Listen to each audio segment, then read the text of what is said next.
आज भी हमारा फोर्थ लेक्चर होने वाला है। इससे पहले हम ऑलरेडी 3 लेक्चर कवर कर चुके हैं एंड कल से हमने प्रैक्टिकल अपना फाइनली स्टार्ट कर दिया। आई जस्ट होप तुमने भी कर दिया हो मेरे साथ साथ।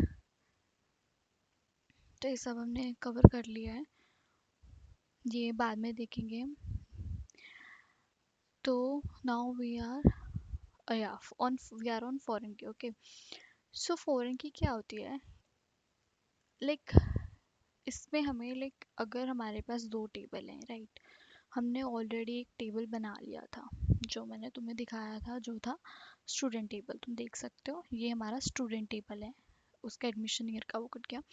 स्टूडेंट आईडी है इसमें हमारे पास, नेम है, एज है, डिपार्टमेंट है, एडमिशन ईयर है। ओके, हमारे पास ये सब चीज़ें। ये हमारे पास एक टेबल है जो कॉलेज डेटाबेस के अंदर है, स्टूडेंट टेबल। ओके, अब हमने एक दूसरा टेबल बनाना है जो कि है इनरोलमेंट टेबल, जिसमें क्या होगा, इनरोलमेंट आईडी होगी, स्टूडेंट आईडी होगी, कोर्स आईडी होगी कि कौन सा कोर्स है, ग्रेड होंगे। ठीक है, ये चारों चीज़ होंगे। अब अगर तुम नोटिस करो तो इन दोनों कॉलम में एक चीज़ कॉमन है। इसमें स्टूडेंट आईडी है, इसमें भी स्टूडेंट आईडी है, राइट। तो जो दूसरे टेबल में स्टूडेंट आईडी है ना, देखो जब हमने फर्स्ट स्टूडेंट टेबल बनाया था तो हमने उसमें student ID as a primary key ली थी, अगर तुम्हें याद हो तो हमने प्राइमरी की लिखा था, राइट। तो अब इसमें स्टूडेंट आईडी प्राइमरी की है। ओके, तो अब इसमें जो स्टूडेंट आईडी है वो एज अ फॉरेन की बनेगी। फॉरेन की का क्या मतलब होता है कि ये वाला जो टेबल है, Where is my cursor? Yeah. जो ये वाला टेबल है स्टूडेंट मतलब इनरोलमेंट वाला टेबल, जो इसमें कॉलम में स्टूडेंट आईडी, वो रेफरेंस लेगा इस टेबल के स्टूडेंट आईडी से।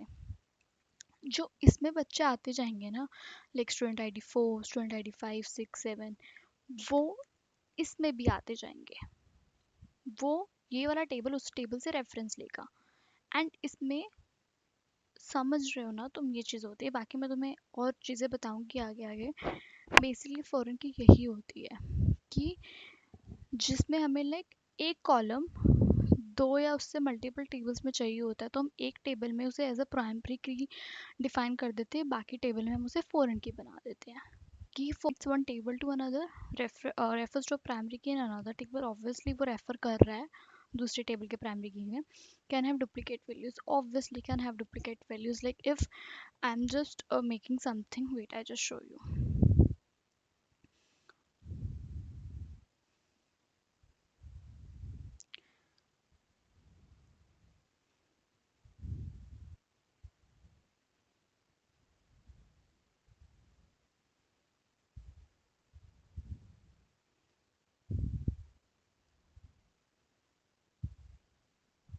जैसे कि मैंने एक टेबल बनाया, ठीक है, जिसमें नेम है, आईडी है। ओके, आईडी है, फॉर एग्जांपल नेम है, आईडी है, उसका एड्रेस है, या कुछ भी तुम ले लो।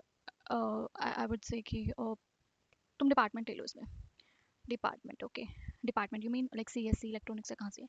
दूसरा टेबल मैंने बनाया, आई जस्ट होप तुम समझ रहे हो what I am trying to say. दूसरा टेबल मैंने बनाया आईडी। अब इसमें आईडी जो है हमारी, इसमें जो आईडी है वो एज अ प्राइमरी की बनेगी, राइट। अब आईडी इसमें प्राइमरी की है, तो दूसरे टेबल में आईडी जो हमारी होगी वो हो जाएगी हमारी फॉरेन की। अब मैं आईडी बना रही हूँ और एक में लिख रही हूँ hobbies, hobby, you can say hobby या हॉबीज जो भी है, हॉबीज लिख देते हैं कि बहुत सारी होगी, ठीक है। पर इसमें ये होता है हमारा कि एक उसमें, जैसे कि फॉर एग्जांपल मैंने लिखा ID 1, ID 2, ID 3, राइट। अब इसमें भी सेम आ जाएगा 1 2 3, राइट। अब 1 की मैंने लिख दी मतलब हॉबीज में लिख दिया मैंने कि लाइक डांसिंग। अब हमारे रिलेशन में क्या होता है, ये आगे मैं तुम्हें बताऊंगी कि हर एक उसमें ना क्या बोलते हैं, हर एक को उसमें एक ही वैल्यू आएगी। हम इससे ज़्यादा वैल्यू लिख ही नहीं सकते, ठीक है। अब आप लोगों की एक से ज़्यादा हॉबीज़ हो सकती है, राइट। लाइक एक बंदे की, जैसे कि तुम्हारी फुटबॉल भी है, तुम्हारी क्रिकेट भी है, तुम डांस भी कर लेते हो, तुम सिंगिंग भी अच्छी कर लेते हो, राइट। तो तुम्हारी 4 हॉबीज़ होगी, पर तुम एक में नहीं लिख सकते, लाइक कोमा मार के नहीं लिख सकते हो। तो अब दोबारा आईडी आ जाएगी एक, अब उसकी भाई वो क्रिकेट में भी अच्छा है, वो डांस में भी अच्छा है, तो लो जी क्रिकेट भी लिख दी। अब यू कैन सी इधर तो प्राइमरी की क्या होती है, यूनिक होती है, तुम देख रहे हो इधर यूनिक आ रहा है, एक बार एक आया, दो बार एक आया, तीन बार एक आया, बट इधर एक बार दो बार आ रहा है, क्यों? क्योंकि उसकी हॉबीज बहुत ज़्यादा है, राइट? तो इधर क्या, डुप्लीकेट वैल्यूज है। You getting what I am trying to explain you, right? ये चीज़ है कि बहुत सारी हॉबीज हो सकती हैं, तो और ऊपर से हम एक ही मतलब अलग अलग में लिखना होता है, एक साथ हम नहीं लिख सकते, कोमा मार के ये नहीं होता डेटाबेस में, बहुत ऑर्गेनाइज फॉर्म में होता है डेटाबेस, ओके? तो ये चीज़ें हैं। आई जस्ट होप तुम्हें इस चीज़ से समझ आ गई हो। अब हमें बोल रहा है क्रिएट एनरोलमेंट टेबल। ठीक है जी, okay, we will be creating an enrolment table. वे तो पहले करा था हमने, राइट? उस टाइम पे करा था पिछले वीडियो में, we have discuss this all. अब वो बोल रहा है क्रिएट, अब मैंने तुम्हें बताया कि जब भी हम DDL command, data definition language वाली कमांड्स यूज़ करते हैं, तो अगर हम टेबल क्रिएट करें तो will be writing table keyword and it is saying enrolment create करो। ठीक है, हम कर लेंगे, इसमें क्या बड़ी बात है। ये करा। अब इसमें देख लो क्या क्या चाहिए उसे। उसे एनरोलमेंट आईडी चाहिए, स्टूडेंट आईडी चाहिए, कोर्स आईडी चाहिए, ग्रेड चाहिए, ओके। मैं बहुत सिंपल सा लिख रही हूँ। अब जब हम क्रिएट करते हैं तो पहले हम उसका नाम डालते हैं कि क्या है, वेरिएबल क्या है, जो भी तुम जावा एंड उसमें लिखते हैं ना, हम जावा एंड ऑल में वेरिएबल टाइप, तो इसमें भी तुम लिखते हो उसका नाम क्या है, उस कॉलम का नाम क्या है बेसिकली। एनरोलमेंट अंडरस्कोर आईडी लिख दिया मैंने। अब वो किस फॉर्म में होगा, ऑब्वियसली इंट। सेकंड क्या है, स्टूडेंट आईडी, ओके।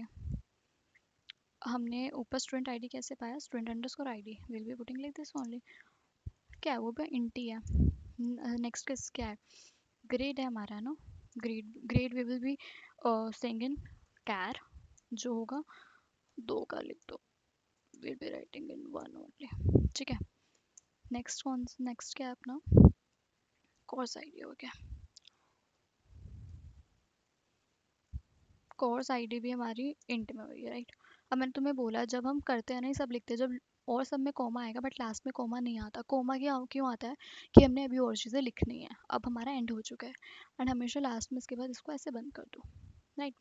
पर मैंने तुम्हें क्या बताया है कि स्टूडेंट टेबल में भी स्टूडेंट आईडी है, एनरोलमेंट टेबल में भी स्टूडेंट आईडी है, स्टूडेंट टेबल में स्टूडेंट आईडी हमारी क्या है, एज अ प्राइमरी की है, राइट? अब इसमें फॉरेन की बनाना है, तो अब फॉरेन की कैसे बनाएंगे, we have to write something ना, इसमें हमें कुछ लिखना पड़ेगा, राइट? क्या लिखेंगे, क्या बनानी है हमने इसमें, फॉरेन की, राइट? तो उसमें हम क्या लिखेंगे, फॉरेन की किससे बनानी है, सॉरी इधर कॉमा आएगा क्योंकि हम नीचे लिख रहे हैं एक चीज़, ठीक है? फॉरेन की स्टूडेंट आईडी को बनानी है, ठीक है? अच्छा जी, ठीक है। रेफरेंस कहाँ से ले रहा है वो, ओके, वो बता देते हैं हम।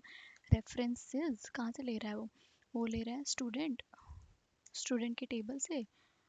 एंड क्या है उधर वो उधर स्टूडेंट आईडी है,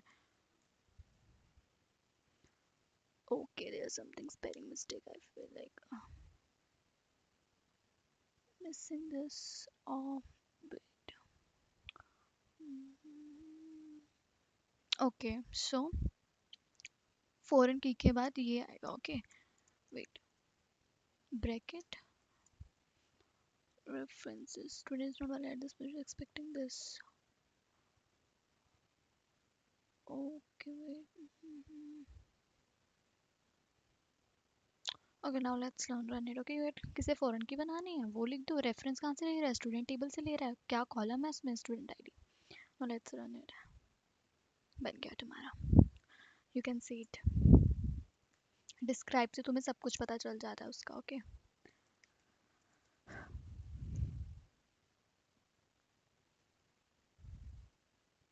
सी,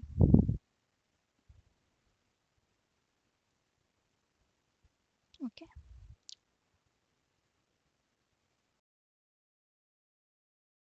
तो हम यहीं पे कंप्लीट करते हैं अपनी वीडियो, बिकॉज आई वांट कि छोटी छोटी वीडियोस रहें, ज़्यादा बड़ी ना हो, तुम्हें भी थोड़ा लाइक इजी रहे देखने में। एंड अब हमारा जो DML कमांड्स वगैरह बचे हैं उसका प्रैक्टिकल वर्क वो हम करेंगे कल।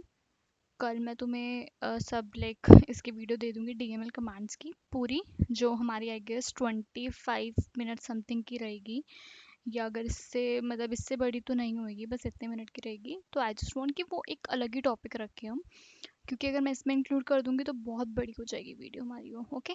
तो चलो, बाय।